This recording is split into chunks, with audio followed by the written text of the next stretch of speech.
अब health and happy life mission अपनी कब्र अपने दांतों से खोदता है आदमी। भोजन को आधा करो, पानी चौगुना पीव, नियमित योगाभ्यास कर और वर्ष 125 जीव। भोजन के संबंध में हो जाती यदि भूल, नियमित योगाभ्यास उसे कर सकता है निर्मूल। हम क्या खाएं और क्या नहीं खाएं, स्वस्थ रहने के लिए क्या करें, इस पर हम कभी विचार नहीं करते। हम तो केवल कमाने, खाने और मौज मस्ती पर ही ध्यान देते हैं। शरीर की चिंता तो डॉक्टर करे। इसी का परिणाम है कि हमारा ध्यान शरीर पर तब जाता है जब हमें पीड़ा या असुविधा का आभास होता है, अन्यथा नहीं। हमें इतना तो सोचना ही चाहिए कि जो आदमी अपने शरीर का सगा नहीं, वह दूसरे का सगा कैसे हो सकता है। इसलिए आज हम खुद के भी हितैषी नहीं रहे, हम केवल प्रार्थी यानी कि दूसरों के ही सारी अपेक्षा करने वाले बनकर रह गए। हमारे यहाँ एक आम कहावत भी है कि खुद मरे बिना आपको स्वर्ग नहीं मिलता। शायद इसलिए हम धरती पर रहकर भी साक्षात नरक भोग रहे हैं। शरीर परमात्मा की दी हुई सर्वोत्तम सौगात है और निरोगी रहना सबसे बड़ा वरदान। निरोगी रहने के लिए हमें आवश्यकता है कि हम नियमित योग और पोषक भोजन के महत्व को जानें। भोजन से केवल पेट नहीं भरता, बल्कि भोजन दवा की तरह शरीर पर प्रभाव डालते हुए हमें स्वस्थ रखता है। भोजन स्वास्थ्य जीवन व्यतीत करने का आधार है। खाया जाने वाला भोजन यदि सही से पच जाए तो हम स्वस्थ रहेंगे।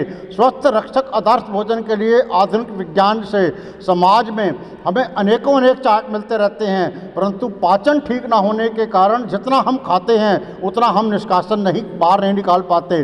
परिणाम ये होता है कि हम बीमार पड़ जाते हैं। अतः योग व भोजन का जीवन में विशेष महत्व है। जीवन में योग भोजन पर विशेष ध्यान देकर शरीर का पोषण करते हुए रोग मुक्त करने में औषधि की तरह काम करती है। रोगी का इलाज चिकित्सालय की अपेक्षा भोजनालय व योग आश्रम में होना चाहिए। यदि हम भोजन को सुधारें और योगपूर्ण जीवन व्यतीत करते रहें तो हमें स्वस्थ और शतायु होने से कोई नहीं रोक सकता। आदमी अधिक खाकर जल्दी मरता है, जबकि कम खाकर जल्दी नहीं मरता।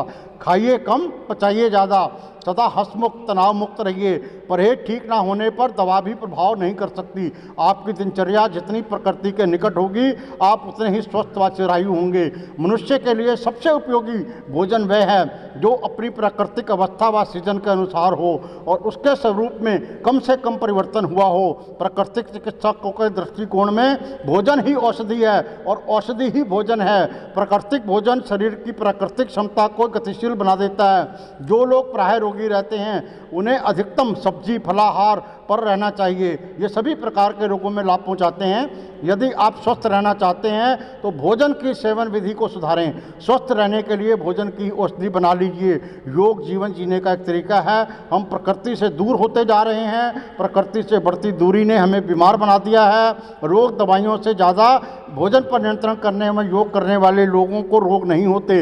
यदि आपका खान पान व दिनचर्या गड़बड़ है तो जीवन में योग व भोजन को अपनाएं। जो इसका पालन करेगा वह हमेशा रोगों से मुक्त रहेगा। भोजन से ही रक्त बनता है। रक्त विकार ही रोगों की उत्पत्ति के कारण बनते हैं। योग व भोजन सोच समझकर करने से कैसा भी नया पुराना रोग सब ठीक हो जाता है, जबकि दवाइयाँ रोग के लक्षणों को दबाती हैं और रोग को ठीक करने की अद्भुत क्षमता रखता है। रात्रि विश्राम के बाद सुबह तक शरीर की मरम्मत का काम चलता रहता है, यानी भोजन से शरीर चलता है। तो आदमी कई दिन तक केवल पानी के सहारे पे जिंदा नहीं रह पाता। अगर यहाँ ध्यान देने वाली बात यह है कि शरीर का केवल भोजन से नहीं चलता, उसके अलावा उसको और कुछ चाहिए। इसलिए एक बार शरीर बन जाने के बाद भोजन की मात्रा को कम कर देना चाहिए, यानी मोटे अनाज, चीनी, नमक को कम कर देना चाहिए। ऊपर वाले से मांगी थी हमने 2 रोटी, पर खाते हैं हम हर वक्त रोटी। यहाँ रोटी का संबंध अन्य चीज़ों से भी है। कुछ लोग दिन भर तो क्या रात को उठ करके भी खाकर कहते हैं। आप चाहकर भी अपने प्रति लोगों की धारणा को नहीं बदल सकते। इसलिए सुकून से अपनी ज़िंदगी जिएं, खुश रहें, स्वस्थ रहें, व्यस्त रहें। मनुष्य का मूल स्वभाव ही आनंद है। अगर इसी में रहें तो ठीक, अन्यथा कष्ट, बीमारी, दुख, निराशा जीवन में प्रशेष पिचकर जाएगी। सपनों की मंजिल कभी पास नहीं होती। सपनों की मंजिल कभी पास नहीं होती। जिंदगी हर पल उदास नहीं होती। परमात्मा पर यकीन रखना, कभी कभी वो मिल जाता है ज़िंदगी में जिसको कभी आस नहीं होती, ज़िंदगी में जिसकी कभी कोई आस नहीं होती।